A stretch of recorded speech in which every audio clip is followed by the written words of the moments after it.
देश का पहला गृह मंत्री जो मुसलमान था, कश्मीर से आया था, 2 दिसंबर 1989 को शपथ लेता है गृह मंत्री की, और 19 जनवरी 1990 जो 5-6 दिन बाद आने वाली है, जरा दिन गिनिए। 2 दिसंबर 1989 और 19 जनवरी 1990 मात्र 45 या 50 दिन होते हैं। वो जिहादी, वो इस्लामिक आतंकवादी, भारत का पहला गृह मंत्री, मक्कार, उस आदमी ने उसकी देखरेख के अंदर उसके राज्य से 5.5 लाख कश्मीरी हिंदू पंडितों को उनके धर्म, उनके फेथ, उनके बिलीफ के नाम पर पूरे जम्मू कश्मीर से मार के, काट के, रेप करके भगा दिया। 2,500 लोगों को मारा गया। यह घटना औरंगजेब के जमाने की नहीं है, यह घटना 1990 की है। लेकिन देश में कहीं सड़कों पे कोई मुसलमान यह कहता सुनाई नहीं दिया कि हमारे कुरान में लिखा हुआ है कि एक बेगुनाह का कत्ल पूरी इंसानियत का कत्ल है। मुझे कोई नहीं मिला कन्याकुमारी से लेकर आसाम तक। यह मक्कार, यह मुनाफिक, यह गद्दार नहीं बोले। आपको 2 घटनाएं बताता हूं मैं। अब तो फिल्में बन रही हैं। एक महिला कश्मीरी हिंदू पंडित, वो भी 1990 में जैसे हजारों लोग भागे, कुछ कपड़े भी नहीं थे। सोचिए कि जो लोग 5 या 7 डिग्री टेम्परेचर में रहते थे, उनको दिल्ली में 50-50 डिग्री टेम्परेचर में क्या क्या बीमारी हुई पिछले 30 साल से, कोई पूछने नहीं आया। किसी ने नहीं पूछा कि भाई ये कश्मीरी हिंदू पंडित, इनका कौन सा ऐसा आरोप और अपराध है, इन्हें किस लिए मारा गया, क्या किसी को मारा था, क्या किसी की बेटी को छेड़ा था, क्या किसी की नौकरी छीनी थी।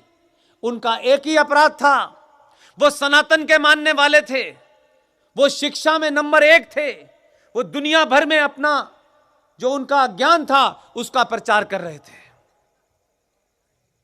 उनको उनकी पहचान के नाम पे मारा गया। वो आ गए कश्मीर में जो 2,500 लोगों की हत्याएं हुई हैं।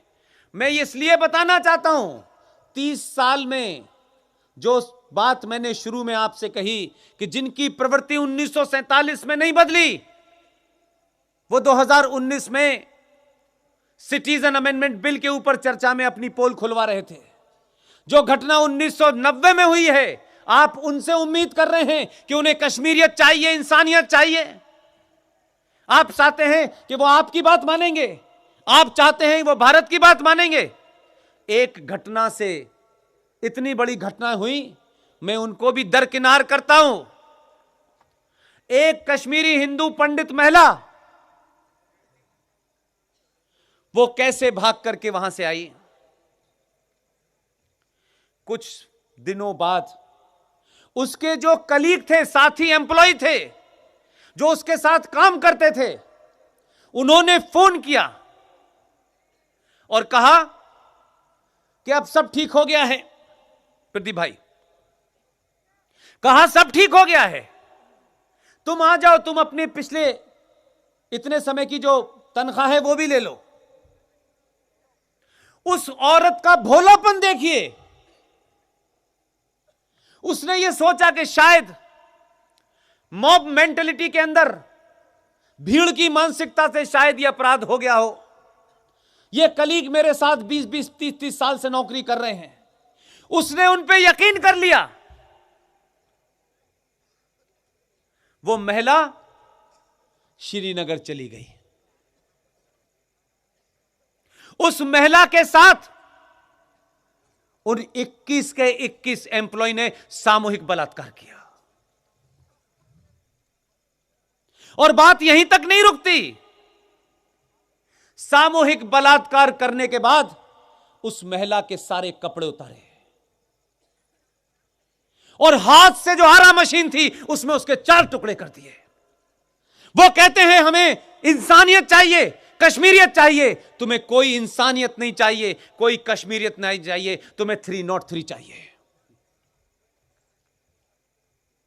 ये देश में ऐसे लोग रह रहे हैं, सत्ता पे काबिज हैं, संसद में बैठे हुए हैं, आपके कानून बनाने वाली मशीनरी के साथ जुड़े हुए हैं। सत्ताएं बदलने से सब कुछ नहीं होगा, सत्ताएं बदलना पहला कदम है। एक एक दिन में 48 घंटे का जीवन जीना होगा, तब जाकर के चीजें बदलेंगी।